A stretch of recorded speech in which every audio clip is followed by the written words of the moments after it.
If you can hear me, give me a thumbs up if you can hear. Can you hear? Very good. Okay, that's very good. Okay, Max, when you're going to speak, you're going to unmute yourself first because I muted everybody now. So you see where it says the mute button on the bottom? You can unmute yourself. The rest of the crowd, please stay muted.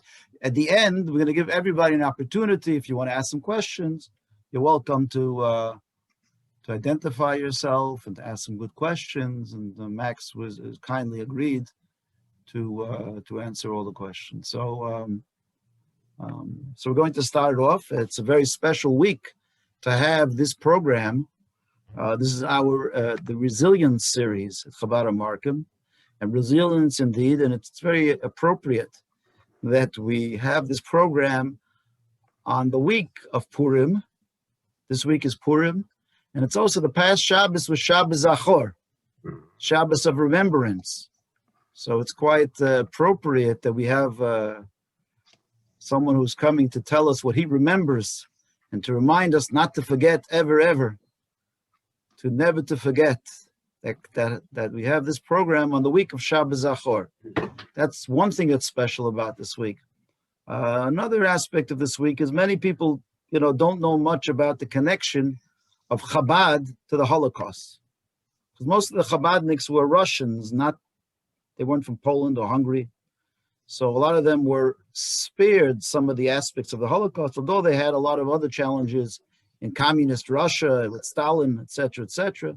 But many of them lived through in Samarkand, in Siberia, so they were able to survive the Holocaust to some degree. But many people don't know that the previous Lubavitcher Rebbe, at the outbreak of the war, was actually in Warsaw, in the heart of where the Holocaust was going to be. So he was living in Warsaw. And in March of 1940, after they were bombing Poland, etc., he miraculously escaped. And he was able to make it to one of the last ships. He made it out to the shores of America. And that's where the Chabad movement that we know today started. And it was on the 9th of Adar, a few days before Purim, in the year 1940. That's when which is today. Today is the 9th of Adar. So today is sort of, if there is a Holocaust Remembrance Day in Chabad, I would say it's today, because today was the day that the Rebbe was saved from the Holocaust, and he came to the shores of America right when the Holocaust when the World War II was already full blast. And the whole story behind that, how he came out, etc. So that's not the story for today, but it's a big connection to the Holocaust. So we're honored to have with us a great world speaker and a good friend, Max EISEN. Max spoke to one of our groups that went to Poland 2 years ago. We were honored to have Max. It's already 3 years already, right? Before the outbreak of the corona, we had a group that went to Poland, and Max gave them a little background on what to expect in Auschwitz, etc. Max is a survivor of the Holocaust, survivor of Auschwitz. He's taken over 18 times. He's gone on the March of the Living to teach the young children, the future generation, which is so important. And he so eloquently gives it over to the kids so they'll know it and they'll never forget. And he goes there every year. He is a fixture in the March of the Living program, which unfortunately has been a little compromised because of these challenging times. But Max doesn't stop. He keeps on speaking on Zoom. He's a youngster, as you can imagine, but he keeps his energy going high. He is an author. He wrote a very, very interesting book. Maybe he'll speak a little bit about the book, about the Holocaust. And it's one of Heather's picks. It's one of the famous books on the Holocaust. He's a public speaker, a Holocaust educator, and he also had the honor of, I wouldn't call it the honor, but he testified in the numerous trials in Germany to convict two Nazis, two SS guards. One of them was known for many as the accountant of Auschwitz. There was a movie that was made of it from a producer in Toronto, and it's an award-winning film. And Max was responsible for bringing justice to those that perished in the Holocaust, and to continue remembrance for all of us today. So I'm not going to tell you his whole story. Without further ado, I'd like to present to you, we're very honored on behalf of Chabad of Markham, on behalf of Chabad of Greenwich, Chabad of Riverdale, and Chabad of anyone else? That's it. And they're joining us too. So Max, take it away. It's all yours. Thank you. So just give me a timeline. What time do I need to be finished? My 45 minutes? 8:30? That's 8:30 sounds perfect. 8:30, okay. So I'd like to dedicate my presentation tonight in memory of Lord Rabbi Jonathan Sacks, blessed memory. He is sorely missed. So I want to quote him. You see, the story I'm telling today in schools and universities or in public, I want them to learn from the past. Because if you really look at it very carefully, what is happening today happened before, just pre-World War II. And Lord Rabbi Sacks quoted, "Anti-Semitism is a virus that survives by mutating." It's very apropos what's happening today. In the Middle Ages, they hated the Jews because of our religion. In the 19th and 20th centuries, they hated us because of our race. Today, they hate the Jews because of our nation state, Israel. So anti-Zionism is the new anti-Semitism. And it started, of course, there was always anti-Semitism, of course, but the Shoah actually started when Nazi Germany in 1933, 1935, racial laws against Jewish people. It started with words, and it led to terrible places.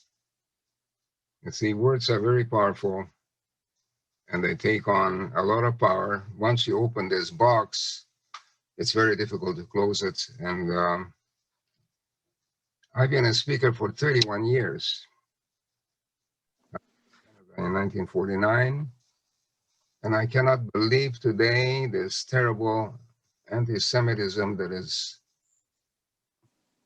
existing here in this country, in schools, in public, in the media. Who would have ever thought that something like this will happen in North America? But here it is. So it started in Nazi Germany.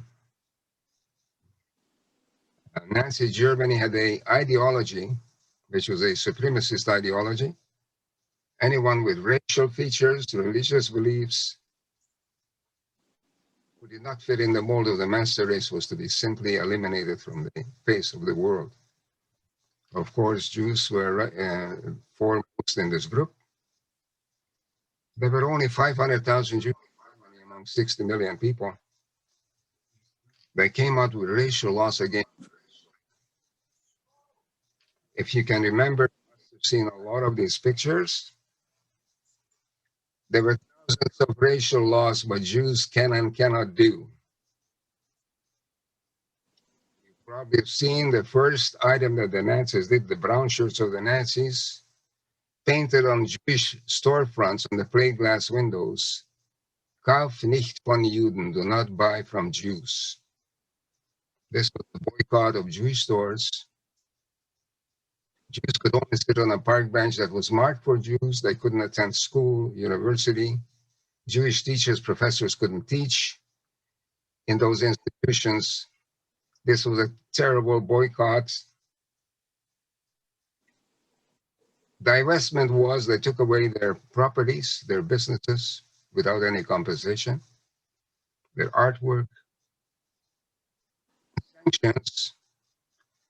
They arrested many German Jews. They took them to camps in Buchenwald and Dachau and Sachsenhausen. The Nazis had a ministry of propaganda. Imagine a country having a ministry of propaganda. Dr. Goebbels was the minister of propaganda. And he always said that he had this amazing tool, this mic, a loudspeaker that he spoke on the radio 24/7. He was dehumanizing Jews. Can you imagine what you can do today with a cell phone? You can see where this poison is spreading on cell phones today in a matter of seconds. And a massive apparatus of deception. So, you know, what Israel, they started with Israel. First, they called Israel an apartheid state. It was in 1982 at the Durban Conference, and that somehow didn't work. So they started the BDS movement straight out of the Nazis' handbook. Can you imagine in Canada to boycott Israel, divest from Israel, and sanctions? And you see the Nazis, they didn't tell us that they're going to take us to the east and kill us or gas us. They always said that we're going to resettle you in the east. So boycott means excommunication. Divestment means expulsion, and sanctions means extermination. This is what this movement means to us, and we need to understand this because our very life is hanging on this. BDS movement, excommunication, expulsion, extermination. And people bought this propaganda. If you have seen a picture in the Nuremberg Sports Stadium, over 1 million people bought this when Hitler was speaking. They were ecstatic. They bought this propaganda and they got on board. Well, today we have the similar things in North America. People bought the propaganda. We Jews are split. It's a terrible thing. And so in Germany, about 200,000 Jews left. They were smart and they left in time. And we in Europe, we lived in blissful ignorance. I lived in Czechoslovakia. I was born in Czechoslovakia. Czechoslovakia, Poland, and the Yugoslavia came on the scene after the Versailles Treaty in 1919 out of the old Austro-Hungarian Empire. We Jews had 20 golden years. In 1938, Hitler made his first move. Czechoslovakia was the first victim. He called a Munich conference where he invited the British and the French prime ministers to this crucial meeting where Czechoslovakia's fate was decided. The Czech president was not even invited. These two prime ministers gave away Czechoslovakia on a platter as an appeasement to a dictator. And he gave him a piece of paper that was a document signed by Hitler. He will not start a war. If you think about it, there are many of these appeasements are happening, especially now. And we were talking about Purim.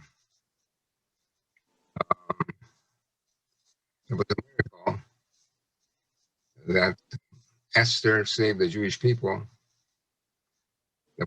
Coming from Prus and from Persia and Media. And today we have a threat coming again from the same place, from Persia. We surely need a miracle. So my country was given away with a stroke of a pen. Not a single bullet was being fired. We Czechoslovakian Jews, we knew that we were in danger. And Czechoslovakia was partitioned, divided into 3 parts. And where I lived, we were given to Hungary, a fascist country. In 1939, Hungarian troops marched into my part of the world. I lived in the eastern part of Slovakia near the Hungarian border. My mother tongue is Hungarian. This is the language we spoke at home. Just to give you an idea, a couple of minutes to describe my family and my town called Moldova. In Slovak and in Hungarian, it was called Sepsi. It was a town of 5,000 people, a beautiful town. There were 90 Jewish families. There were some farmers. There was a Jewish, there was a butcher. We had a Mr. Friedman, and Mr. Gutman was a shoemaker who made amazing boots. Mr. Gutman's boots that he made for me, winter boots, saved my life for the year that I was incarcerated by the Nazis. 90 Jewish families. We were 10% of the town's population, about 500 Jews in total. We had a beautiful shul. We had a shtibel, because in the winter we couldn't heat the shul.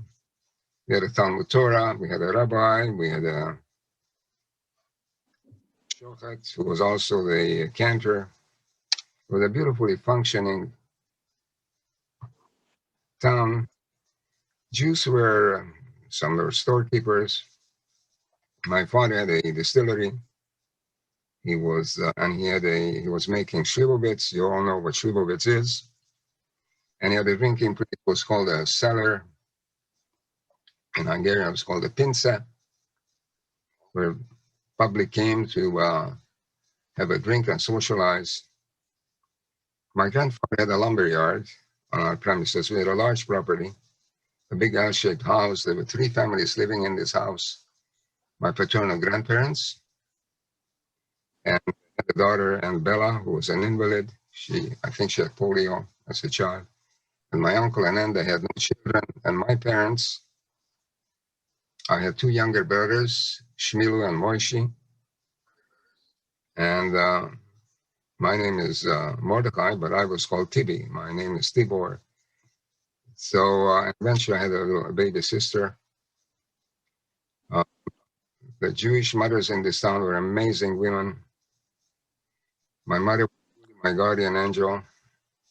We have fed a beautiful, balanced diet. My mother made sure that we had good boots and shoes. You should have seen our Shabbat outfits. My mother was not only a good cook and a mother, she was a seamstress. The Jewish girls were dressed to a T. It was just an amazing, beautiful place. So when the Hungarians came in, the Slovak police, bureaucracy, and the teachers left, and they were replaced by Hungarians who brought with them the racial laws. Hungarian gendarmes were a brutal lot. And these edicts were posted in my town on a daily basis. So somebody in my town had an eye on my father's business.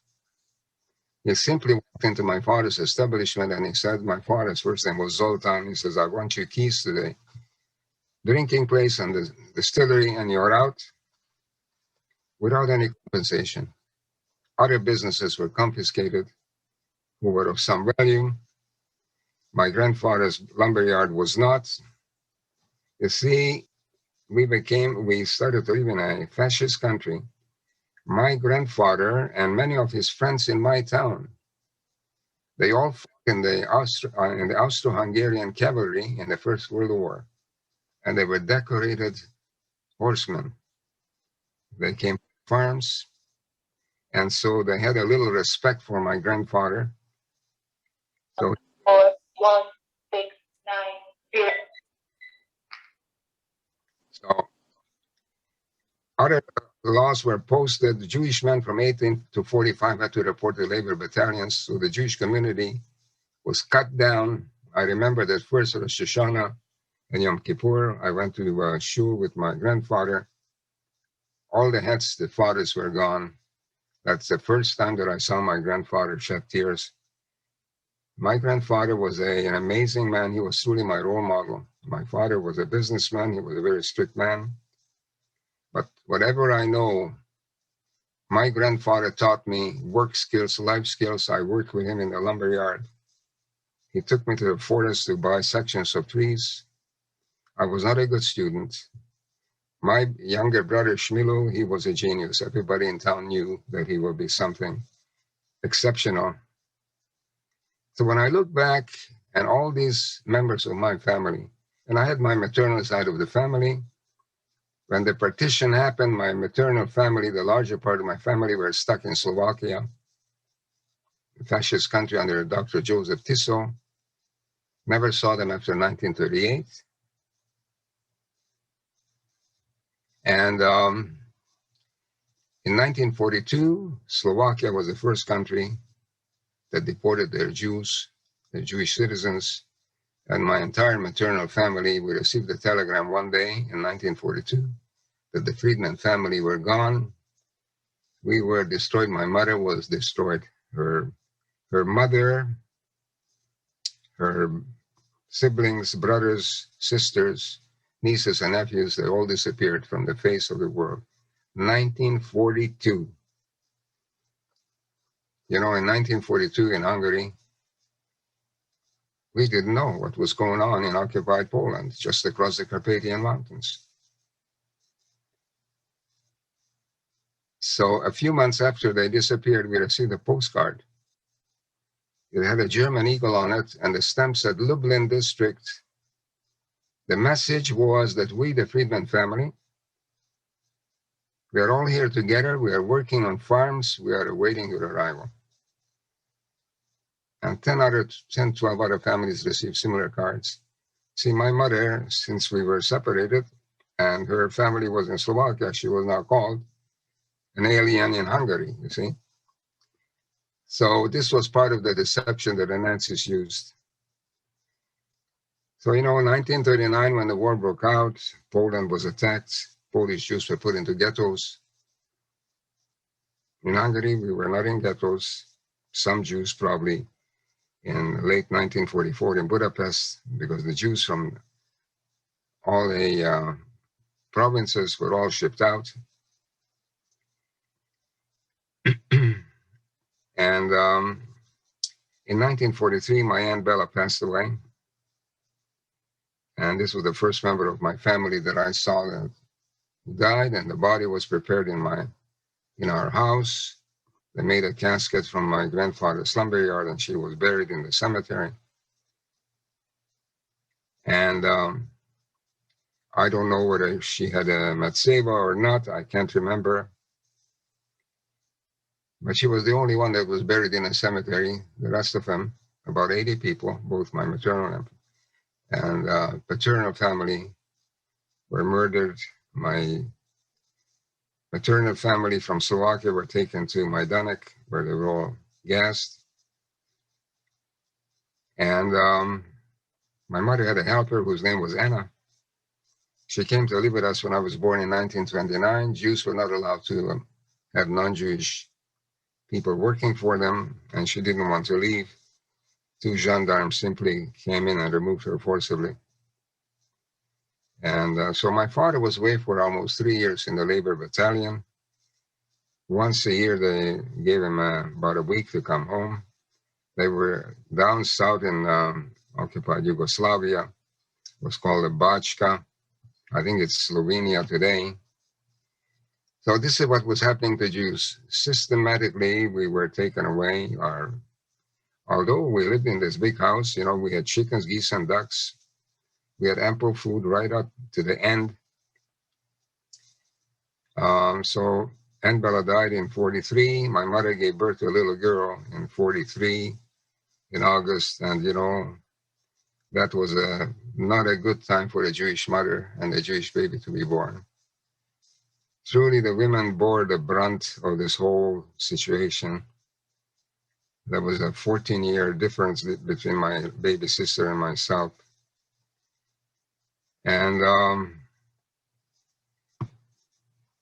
so imagine, if you look at a map of continental Europe,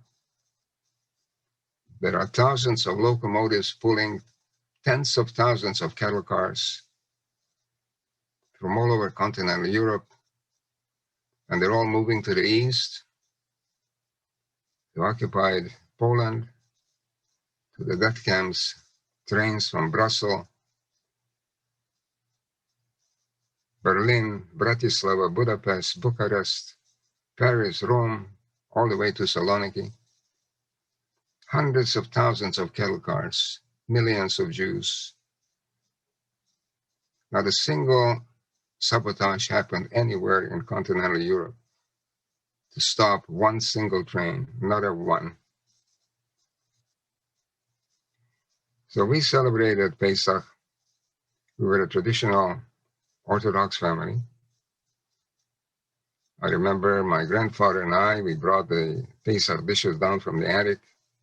with a very high attic. We had to climb up on this ladder.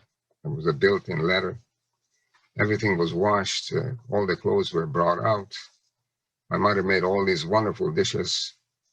You know, we had all the food we wanted. We had geese, ducks, chickens, you name it. And my mother sent me to the general store. The only thing we bought was spices.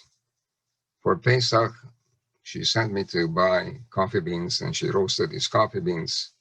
And I was hooked on coffee. I was always waiting. I only had real coffee on Pesach.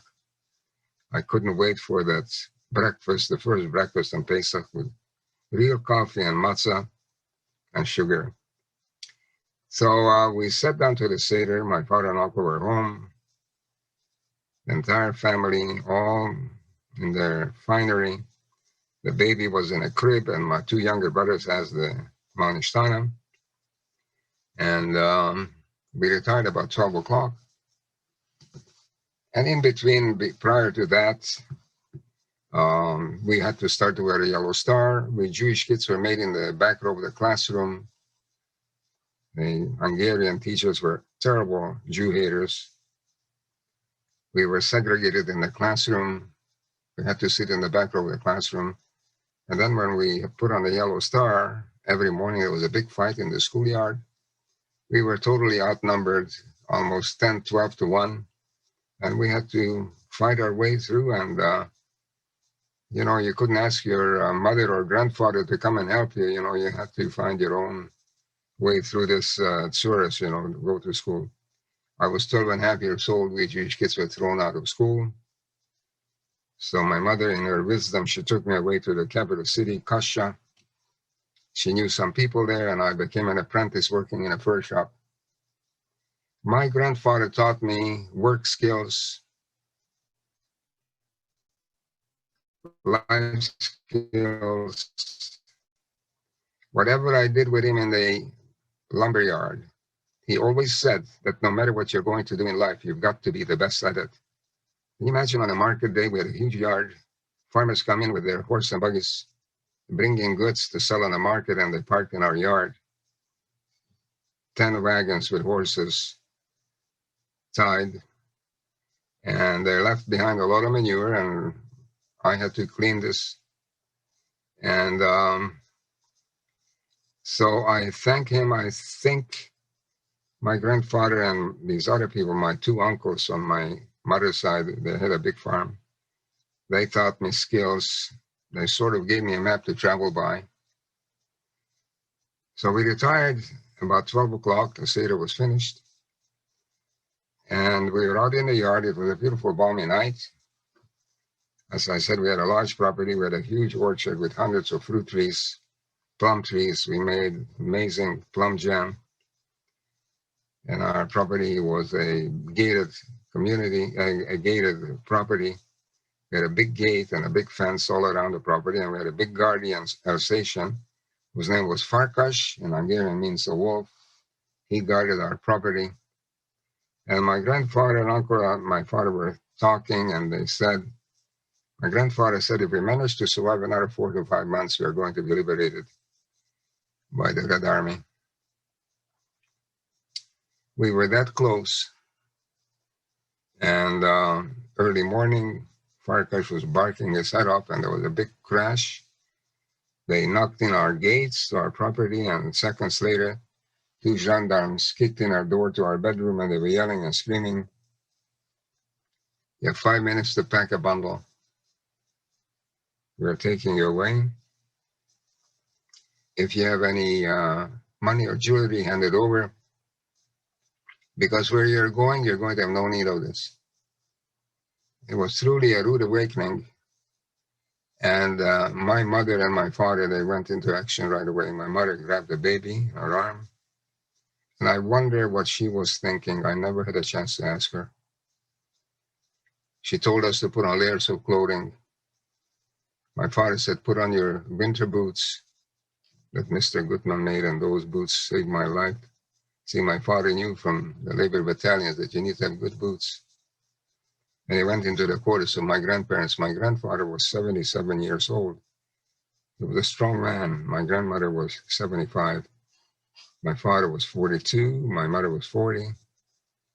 And we Jews were marched out forcibly. Well, in this pandemonium, while the gendarmes are yelling, a neighbor came in. She was a Christian lady. She was a good friend of ours. Her son and I, we were in the same classroom. She was a very cultured person. She had a great grand piano. I loved when she played music in the summer. And the gendarmes were yelling at her, "Get out of here, this is not your business." But she stood her ground. And she said to my mother, "Ethel, where are you taking this baby? Why don't you leave the baby with me?" I will never forget that.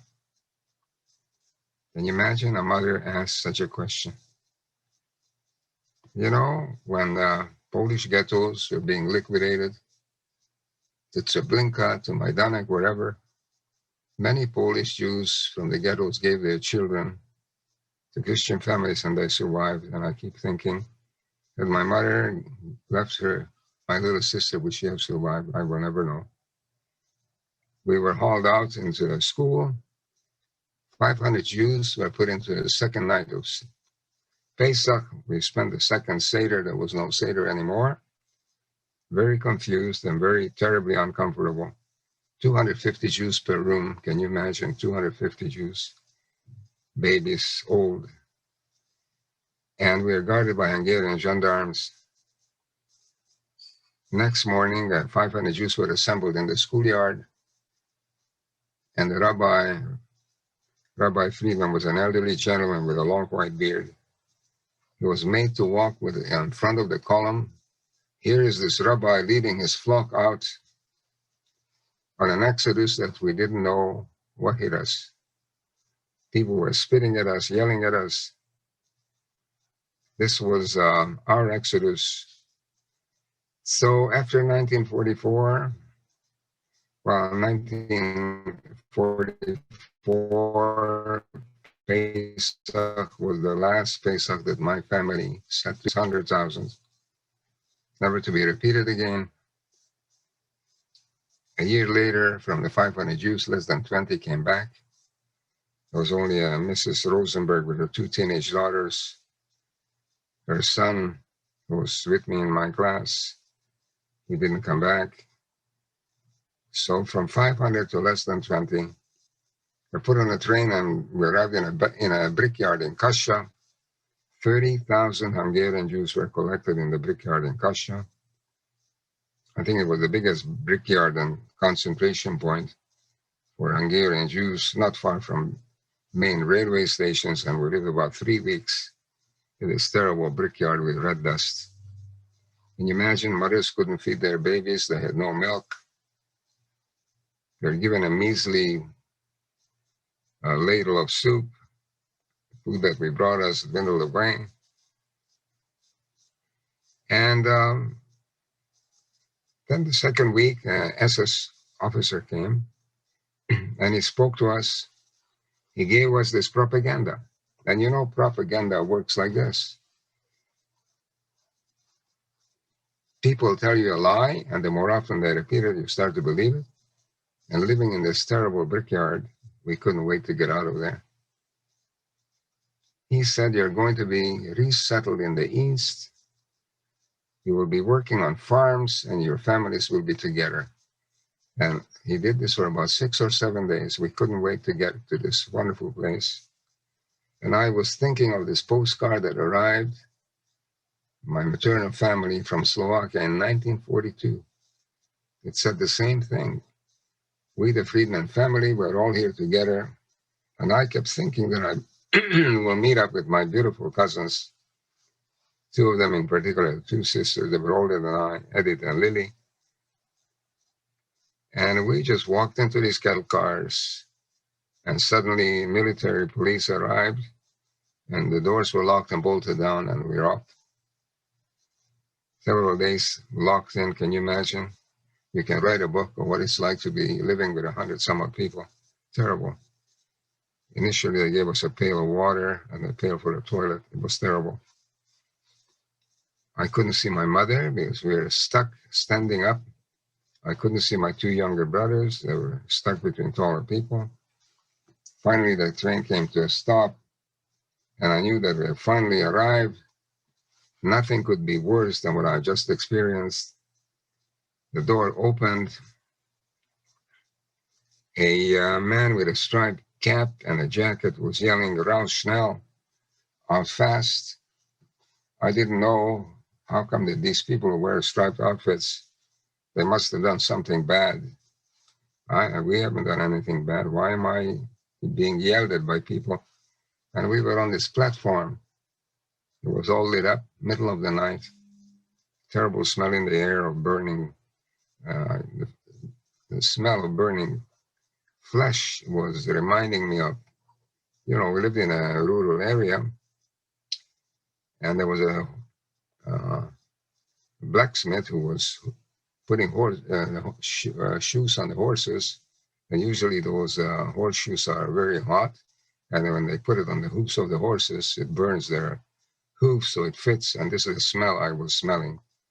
Fires were coming out from some chimneys. Either it was a industrial zone and there was a selection. Everything went fast. Everything was in an orderly fashion, as the bookkeeper of Auschwitz said in the trial. We had to do it in an orderly manner because at that time, May, June, and July, Hungarian Jews were coming 24/7. In fact, in less than 3 months, 450,000 Hungarian Jews were murdered in Auschwitz-Birkenau too. Do you think that the Hungarians could have protected us? Of course they could have. Was there a will to do it? No. So we were selected. They told the women, especially women who had a baby in their arms, that you're going for disinfection and the shower. There were no goodbyes said here. We were numb. We couldn't ask questions. I mean, after traveling for 3 days and nights, standing, we were zombies. My father and uncle and I, we were selected, told to go to the right. My mother with her 3 children and my grandparents, grandfather, grandmother, and my aunt, I know they were taken into a gas chamber of crematoria too. 2,000 people at a time to suffer a communal death by gas. Who could have thought up such a terrible way of killing people? Death could have taken anywhere from 15 to 40 minutes, depending on atmospheric conditions. And we found this out the next day. We were processed, our clothes were taken away, our hair was shaved, put through a shower, wound up in a barrack with triple-tier bunks. Next morning, we were woken up. It was May the 8th, 1944. It was a sunny day, sunny morning, and we were out in front of the barracks. I could see hundreds of barracks. 4 huge buildings with chimneys, flames, and smoke, ashes flying through the air. And 2 men in striped outfits, they brought a canister of liquid. It was the first drink I had in 4 days. So my father asked them, are we going to see our families today? Because they told us on the platform, you will see your family tomorrow. Don't worry. Your bundles will take it to you. You'll find it in your barrack when you're there. You're not allowed to move anything that you brought with you. You have to leave everything in the cattle car. So they were laughing at my father and uncle, and they said, where'd you come from? I said, we came from Hungary. So they said, in 1944, you don't know what this place is all about? He said, your families have gone to the chimney. And I kept looking at these chimneys, and I couldn't figure out why a person would want to go to a chimney. A few hours later, we knew what this place was all about. We were given tattooed numbers and striped outfits, and 100 of us were marched down to Auschwitz I. And we became slave laborers working for the Nazis. And I was together with my father and uncle for 2 months. They were truly my guardian angels. Can you imagine? You're 15 years old, how do you get acclimatized to live in a hellhole like Auschwitz, doing back-breaking work for 10 to 12 hours, living on a 300-calorie diet? A cup of tea in the morning, and you marched out to work, 5, 6, 7 kilometers, depending where we were working. And you work till 12 o'clock. You get a ladle of soup that stank to high heaven. And I said, I will not eat this. My father practically crammed it down my throat. And you know, a few days later, that soup tasted pretty good. The trouble was it wasn't enough of it. My father and uncle were selected out in July of 1944. And by that time, you know, we knew a day later what this place was all about. There was no way out of here. There were tens of thousands of us in Auschwitz I, which was a work camp. We're working out in fields. There were tens of thousands of women working in huge ammunition factories and in constructions. There were 3 camps, Auschwitz I, Auschwitz II, Auschwitz III, Monowitz. And one night the loudspeakers went on when you're sleeping, the sleep of the dead. The loudspeakers turned on, Achtung, Achtung, which means attention, attention. All inmates from these barracks go naked to barracks such and such for selection. And my father and uncle were selected out. I ran next morning to their barrack and they were not there. I had to go to my job, to my work, to line up for counting. And the hunger, you have a rolling hunger in your belly and your body is starting to change drastically. You're breaking out in boils. And you have to be so focused because one bad look, if the couple takes a dislike to you, that could be your end. If you couldn't receive too many beatings, it would kill you. I've seen the best and the worst. People here would kill for a crumb of bread. I came back that evening and I went to the quarantine area and my father and uncle were still there. We only had seconds to say goodbye. My father gave me a blessing and he told me that if I managed to survive, I have to tell the world what happened here. I was devastated. So a week or so later, I had a terrible hit by a guard on the back of my head. I lost a lot of blood. I went into shock and I knew that my life was finished. And I was brought back on a 2-wheeler that carried all our shovels and pickaxes. I was taken to the surgery in Auschwitz I, Barrack 21. And there was a surgery because it was part of the deception. The Nazis brought the International Red Cross and showed them, look, we take good care of our people. I was operated on by 2 Polish doctors who were political prisoners, Dr. Zeszko and Dr. Sobieskansky. The deal was that after operation, you had 2 days. If you couldn't walk away from the hospital, you were put on a stretcher and taken to the gas. So I was put on a stretcher, and as they were taking me through the center of the building to the waiting trucks, Dr. Zeszko pulled me off the stretcher, brought me into the prep room of the operating room and gave me a lab coat, and I became the cleaner. I worked for him for 6 months. He saved my life. He was a doctor, Hippocratic Oath. What's going on with what's going on with show? Is it really should I'm waiting for him to come into this. So do you want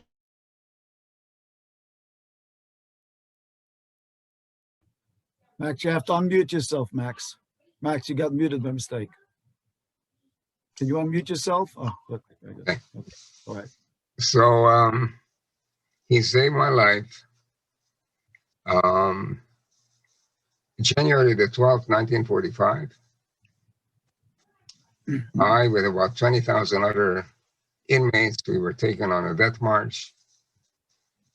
Inmates were brought in from Auschwitz II, Auschwitz III, and the satellite camps. And there's 2 brothers from my town, they wound up in my barrack. They were working in Buna. They were black from coal dust. and they were finished. They couldn't stand up on their feet. I begged them. I said, look, if you don't leave, they'll blow up the whole place after we leave, or before they leave, they'll probably kill everybody. So I was on the road for 13 days. 4 days we were walking day and night nonstop. Left in January the 12th. I arrived in Mauthausen on January the 25th without a crumb of food. How we survived that one, I don't know. And I went to several other camps, Melk and Ebensee. I was liberated in Ebensee in the beautiful Alpine Mountains, not far from Salzburg.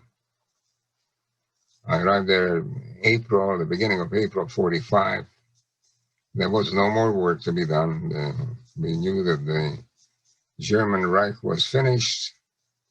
I just didn't know how the end is going to happen. I knew probably that they'll murder us all. So typhus broke out because they didn't give us our rations, the 300 calories. They shut off the water system, and people were dying by the thousands. We were infested with lice that carried the typhus from body to body. May the 6th, 1945, I could hear somebody came into the barrack, an inmate. He was sort of pushing at wooden clogs. Can you imagine pushing wooden clogs on cement? A skeleton, these skeletons could not lift their feet off the ground. And he was mumbling that the guards are no longer in the tower. And I heard him saying it. And I said, I need to get out of here. I mean, I was ready to leave, you know. Had they come an hour later, I don't think I would have made it. I knew that I have to crawl out of this bunk, because if I don't, there were bodies on each side of me and dead.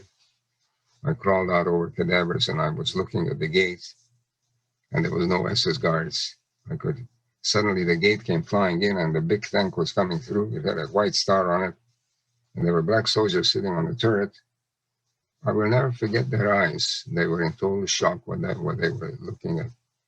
Can you imagine thousands of bodies, decomposing bodies? Bodies were not disposed of. And imagine the smell of these. I couldn't smell it because we lived with it. And this was a unit called the 761st Black Panther Tank Battalion. So we were liberated, but we were not free. It took me 2 months to be able to get around. You see, the Americans, they had no idea what to do with thousands of these skeletons. So they gave us food. And for years, we were dying from starvation. Now, when they gave us food, it killed us. They had to cut that out. And so about end of July, notices went up that the camp was going to be locked down, finished. And they wanted to know who is going to Czechoslovakia. They have to be at the gate next morning. So 40 of us showed up at the gate. We were put on a big military truck and took over to Czechoslovakia. I can tell you, I was worried to leave this camp. I didn't know where I was going. I knew that there would be nobody there from my family, but I had no other place to go. And I was very sick.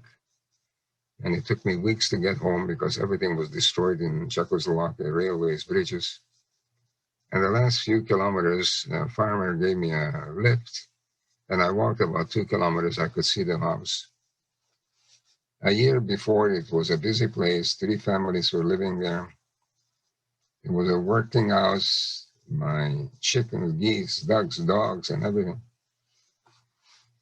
It was at that place. I opened the door, and the neighbor was sitting in my mother's kitchen. Wouldn't give me a glass of water.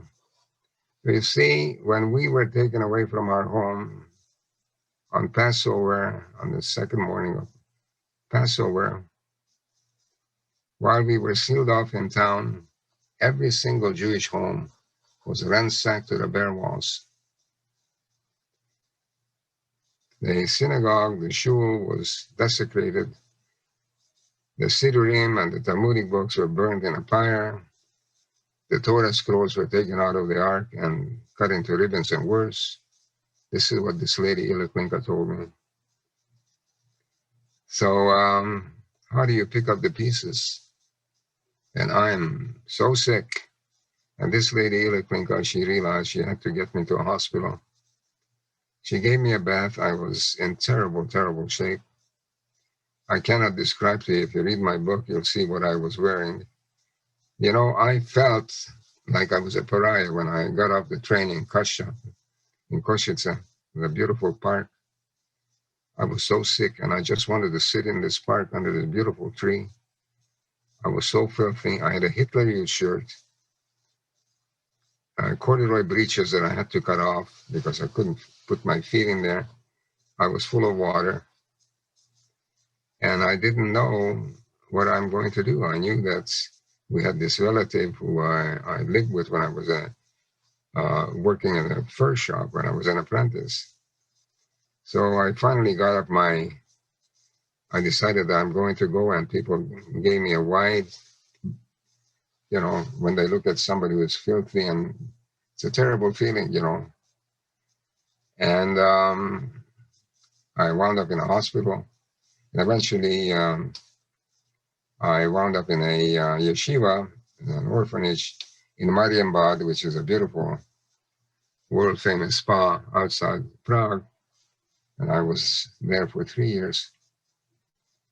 And living there for 3 years, it took me 3 years to become a normal person. I was an avid reader of books. You know, whatever I know, I learned. I read all the classics in Czech, and I learned some English. And there was a rabbi priest in Toronto who sent us permits to come to Toronto. So in early 1949, this terrible thing hit Czechoslovakia again. It was a communist putsch. They arrested the president. They took over Radio Prague, and arrested the chiefs of staffs. And we knew that we had to get out of there, grabbed our backpacks, trying to run everywhere we could. It was not easy to get into Canada. I was in a DP camp in Austria, near Linz, and finally I got a visa from the Canadian Embassy. I was so happy to be able to get here, I can tell you. So here I am, 70 some odd years later. And, you know, I've been talking for 31 years, and we have educated so many students, hundreds of thousands. We've done such work with the Holocaust Center, the Wiesenthal Center. And what is happening today, it is a very big concern for me. And so 2 years ago, on a Shabbat, on a Friday night, I had a phone call Saturday morning, I think, by the Toronto Star. And they said that I had a poster of my face next to a shul on Overbrook near Chat. And somebody painted a Achtung on my forehead. So that was truly a shock, and people didn't get it. They thought it was some nut, but I knew, remember Achtung, Achtung? When my father and uncle were taken away for selection. So here we are in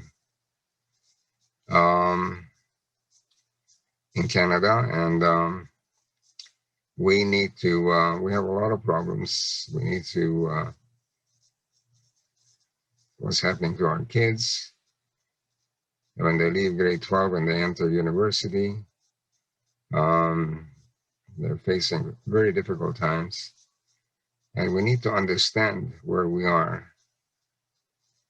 You know, in Hungary in 1944, we didn't know. It's a terrible thing not knowing. But today, when we know and we sit by and do nothing, it is terrible, terrible. So I think I'll leave it at that. And it's 8:27, so I'll be happy to answer any questions you might have. If anybody has any questions they'd like to ask, Max I do. Eisen. I do. Mr. Eisen, Yes. you're a hero. You're wonderful. I hope I don't take anybody's time, but my father was from Kaloshemen. How far was that from Kasha? Show is about a half an hour. Kaloshemen, not Kalo. And my father's whole family was in Auschwitz, but he was in Siberia. Mhm. And he always told us the importance of boots. When I was growing up, the importance of good shoes. And my mother too, her father gave her a pair of good shoes. Yeah. And that was. And so much of what you said, I heard when I was growing up. I have some postcards in Hungarian that I never knew how to read. If I could get them to you somehow, if you could translate them for me. And also, my parents met in Hallein by Salzburg. Which DP camp were you in Austria? I know Hallein. I was in Abelsberg near Linz. Uh-huh, Hallein wasn't far from there. right.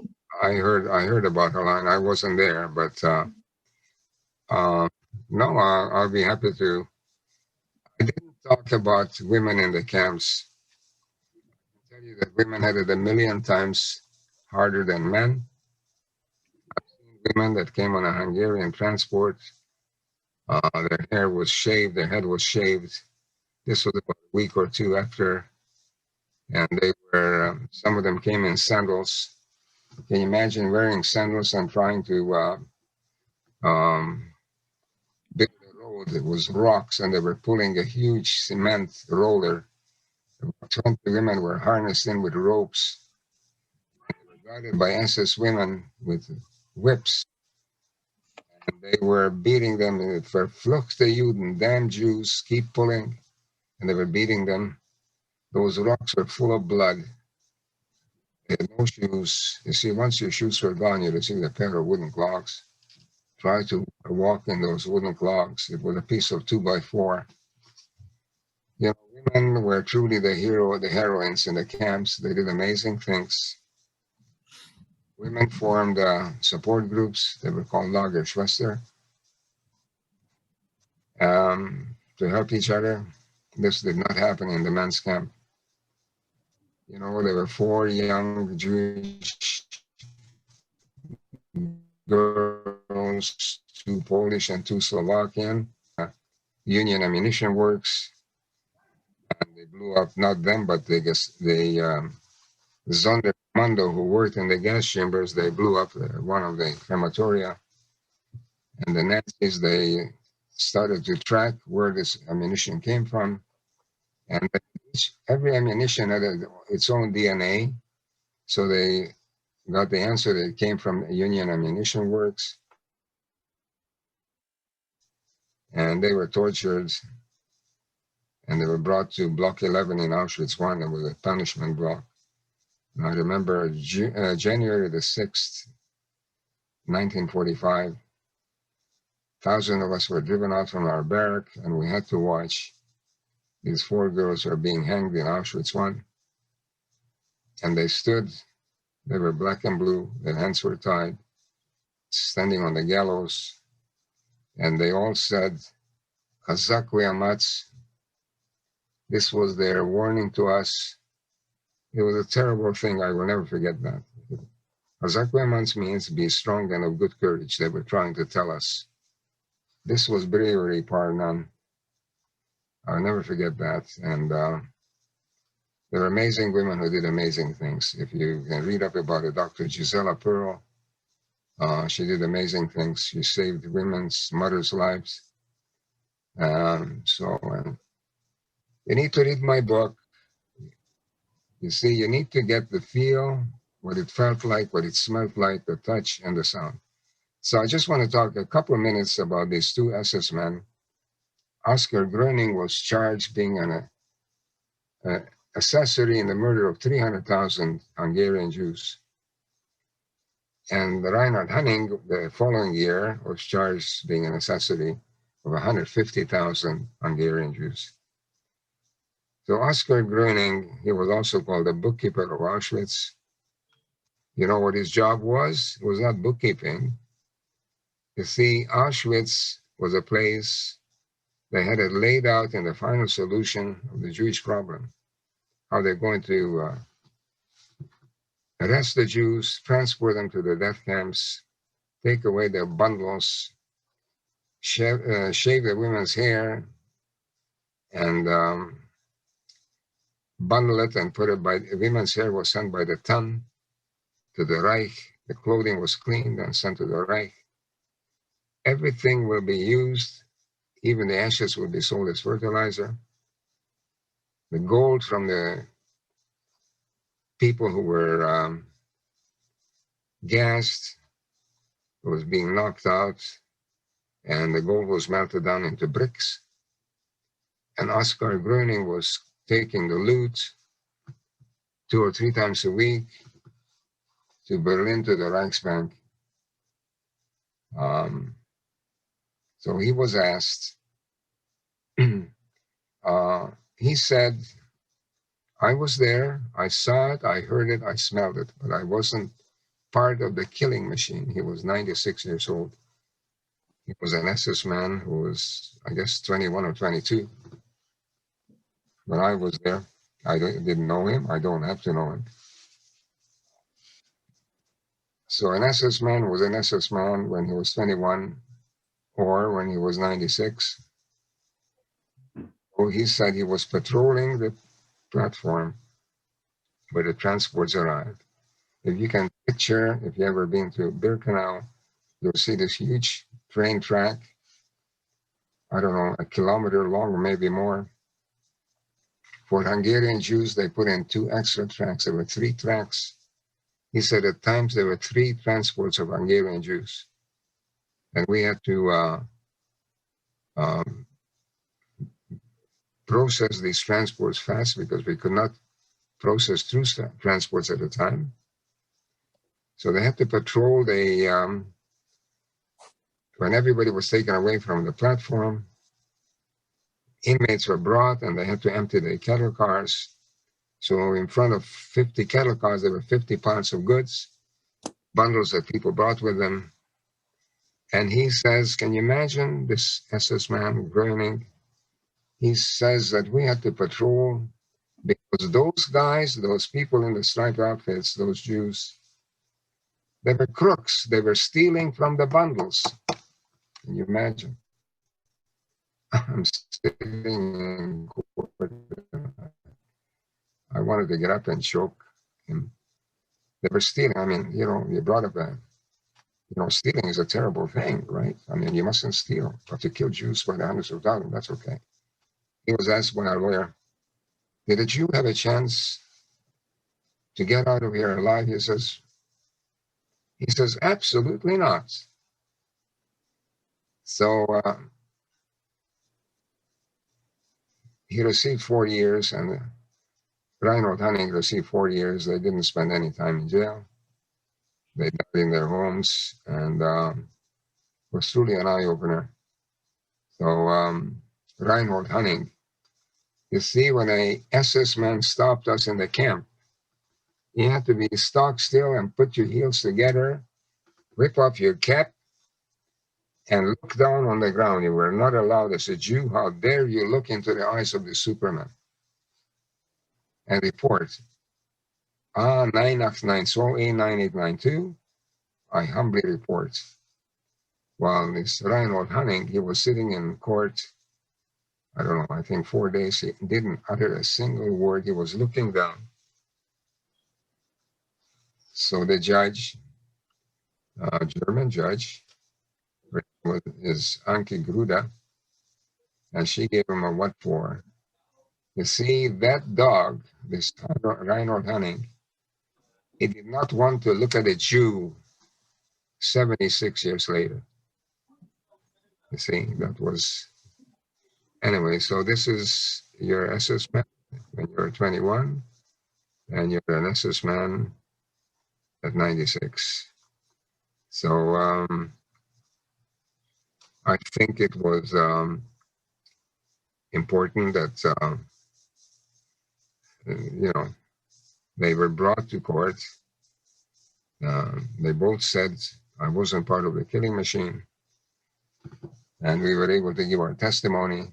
And it's, so there you are. And it was quite an experience. And here we are today. Max, Max, someone's asking on the chat. They want to know, what do you recommend? What would you advise to the kids on the universities, especially today with the neo-Nazis and the left, the far left anti-Semitism or right-wing Semitism in the universities? What do you suggest to the young people today? You know, I really feel for you, but I tell you one thing. You can run, but you cannot hide. You need to join Hillel or other groups. There's all kinds of, you need to know what the score is. You need to know how to defend ourselves, both physically and mentally. And it's very important, because if we don't, you know, these people, they're coming at us like a bulldozer. I keep thinking of Dutch people who are reclaiming land from the ocean, and they have big dikes. These dikes are springing holes, and we only have so many fingers to plug these holes. And worse yet is that we Jews are so split. We have Jews who are with the other side, with the bad guys. This is I cannot understand this. You know, we haven't learned a thing from the past. You know, the Warsaw Ghetto, they were Jews, they were Bundis, they were communists, they were Mizrahi, Aguda, you name it. 50 different beliefs. And they realized that unless we stand together, we're not going to have a chance to fight the ghetto uprising. You know, that ghetto fought for 30 days. Sure, they were, their odds against them were unbelievable. There were no allies for not dropping parachutes, you know, with food or ammunition. And unless we read from the same book, I speak to a lot of people. You know, there's B'nai B'rith, there is Sija, there's so much that you can help, that you can get. And you need to get involved. It's a very important thing. I never want to see a Jew to be a second, third, or fourth class citizen. If we don't speak out, it's a terrible thing, you know, what we went through under the Nazis, the fascists before the camps. It's a terrible feeling to be a dog, you know, a third, fourth, fifth class citizen. As I said, you can run, but you can't hide. So you need to ask for help. And it's unpleasant, but you know, this is the only way that we're going to make it. You know, Max, this Saturday morning, I was going to shul in Thornhill, and on the way there, a fellow just stopped me randomly. You know, people stay away 6 feet from each other now. And he started shouting to me about Spielberg. And he says, I started to laugh. I had no idea what he was talking about. He says, "Don't laugh, Rabbi. I'm telling you about Spielberg. We have to kill him. We have to murder him." And he tells me, "And Soros, we have to murder him too." And all the people that were on the street started running as if they were scared of this guy. I mean, I'm from Brooklyn, so I sort of stood up to him, but I don't know, you know, I see there's a undercurrent that's on the street right now. There's a terrible undercurrent. I just wanted, my nephew and niece, they walk around with kippas. So this was 2 years ago. He was at his parents on, which road is it now? You know, where the shul is on Bathurst and just across from Bialik. I forget the name of the shul. Tzedek or... No, not that Tzedek. This is a smaller shul. Eitz Chaim. Eitz Chaim? It's Rabbi Ox is the Rabbi Ox. Rabbi Ox's shul, yeah. Okay. So he came out from his parents' home because he came for Shabbat dinner. It was in the summer. And he wears a kippah. He's a tall kid. And there were 3 guys on a bicycle. This is late in the evening, and they're starting to yell at him, "You, blah, blah, blah, Jew," and this. So Louis said to him, he says, "I want you to come here and say this to my face." The guy drops his bicycle and he starts to hit Louis in his chest, you know, and Louis grabbed his arm and practically removed his arm from his body. Oy. The only way we're going to make it We need to have, every Jewish kid needs to learn Krav Maga. We need to There we have go. this force to have this discipline and to defend ourselves. We cannot afford to run, because if we run, it's going to be even worse. So I'll never forget, I was speaking at a camp 2-3 years ago. Those were the good days at camp. I kept telling the owner, I says, you know, these kids are out there sailing and kayaking. I said, why don't you teach them Krav Maga? He was, Yeah. he was laughing. You know, I mean, people don't get it. You know, this is what upsets me. People don't know what's going on in the world. It is a changing world. Big changes are in the wind, you know, we don't know. Mr. Eisen? Yeah. May I just say something? I'm actually an Iranian Jew, and I would say about a beautiful name, Mordechai, for this week, That's right. that we are all looking so forward to Purim. Yeah. And I say, thank God, Baruch Hashem, that people like yourself survived to tell us what a terrible, terrible, terrible thing our people went through in Poland and in Hungary and all the other Yeah. countries in that area. I myself, I was on a tour a year and a half ago, even though I wasn't affected by Shoah, by Holocaust, but I went for a big tour of Auschwitz and all the Oh, yeah. concentration camps in Poland. And I had heard from early childhood how terrible, terrible Nazis were and what terrible thing they did to our people. And as you say, it's very, very scary what you see today in a lot of universities. Yep. That unfortunately, as you say, a lot of Jewish youngsters are a part of the one that they will not let Israeli speakers come and speak, or people that speak about Judaism or Zionism. They turn them off with the other left-wing That's people, right. and it's Exactly. very scary. Very It was scary. a terrible thing. We lost big in America. We lost a lot of Jews. According to the average birth rate, today there should have been 35 million Jews in America. Wow. That's a fact. And we are down to about 4 or 4.5 million. So this is when I see Jewish kids standing with the bad guys, I cannot believe this, but always had our people who were different. And, you know, the same thing is happening in Israel too, unfortunately. And we have this,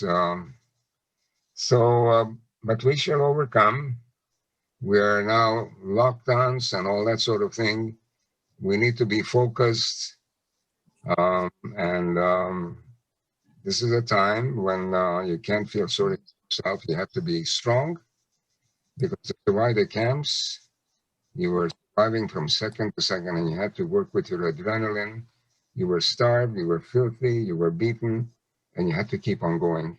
Once you gave up, you didn't make it. So hopefully, Whatever happened with the Polish doctor that saved your life? Did you? the Polish doctor, Dr. Ojashko, survived. I didn't.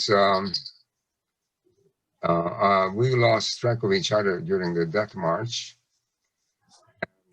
So I've been to Poland with different groups over 30 times. I go with the Wiesenthal Center every year.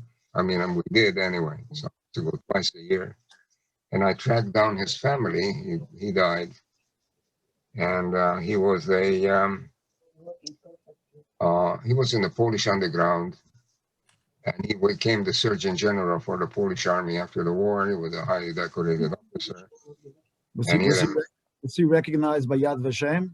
Well, we tried, but they didn't. They said he wasn't putting himself into any danger. It was different than hiding Jews in a stable under the cows or something. We tried, but I met his family. I meet his family every year.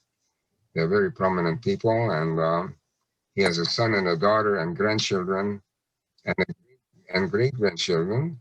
So one of his granddaughters, she has 17-year-old twins, and she has a 7-year-old little boy, and his name is Max. She named him after me. Oh wow! So we are Yeah. talking to each other, and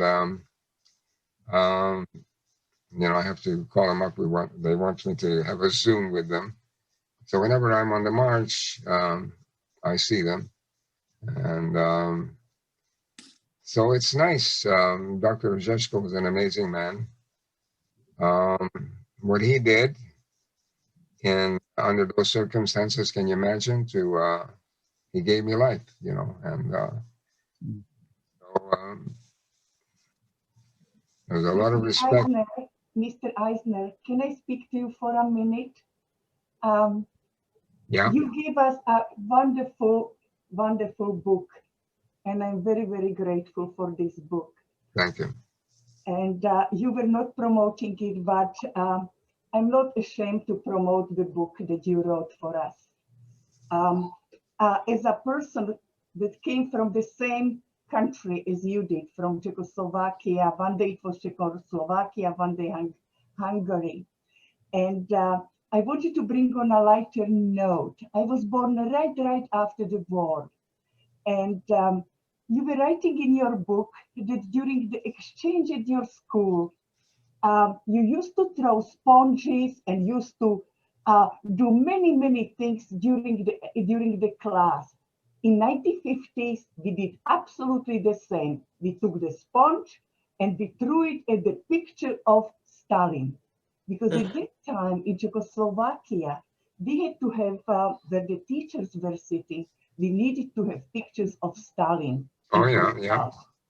So as children, we knew from home that this is not a good situation. So we used to throw this. And the punishments were the same as yours, exactly as you are describing it in the book. Yeah. But I have a question. As in the 50s, we had a very similar situation. I was a small child. And on the morning when I was leaving for school, my mother used to tell me, usually they used to say, be careful and behave. They used to tell me, Sonia, never say that you are Jewish. Please don't tell me that we were lighting candles. And it was in 1953, 1954. Yeah. And later on, when my young brother was born, one day he came home crying and he said, they called me dirty Jew.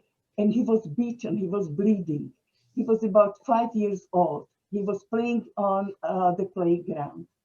Mm-hmm. And this was the situation. And what you are describing, and what the rabbi was just saying about our neighborhood, this reminds me of this situation. And I feel very emotional because when we arrived to Canada, I said, forget about the trauma that your parents, your families went. On my mother's side, we lost 32 members of the family. We never experienced what you are describing in the book that during the summer, you went to visit on the farm your grandparents. My husband and myself, we never met our grandparents. We never met uncles or aunts, nobody. Yeah. So when we came to Canada, we said freedom. And what you are describing, it's a different situation. Mm-hmm. And I admire the other people like Eva Meisel, Judy Cohen, Lenka Blixberg, Edith Grossman, Alice Friedman, Mr. Pruda. I admire you all. Where do you get the strength to remember and tell us about these terrible situations that you went through? Well, we are telling the story because we want to make sure that this is never forgotten for second, third, and fourth generation. They need to pick up the ball. We will only exist if, I look at the Jewish people, we are like a chain, and every link in this chain has to be strong, otherwise we are not going to make it. It's an unknown thing of what is coming down the road here, but we need to be strong. And we want our second and third generation and fourth generation. Parents will have to put in more thought of how these kids are raised, what the priorities should be, So we had a very good life here in Canada the last 75 years.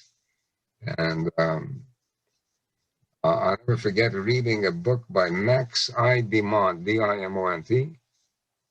he claims that the Jews are like a sailing ship on the ocean.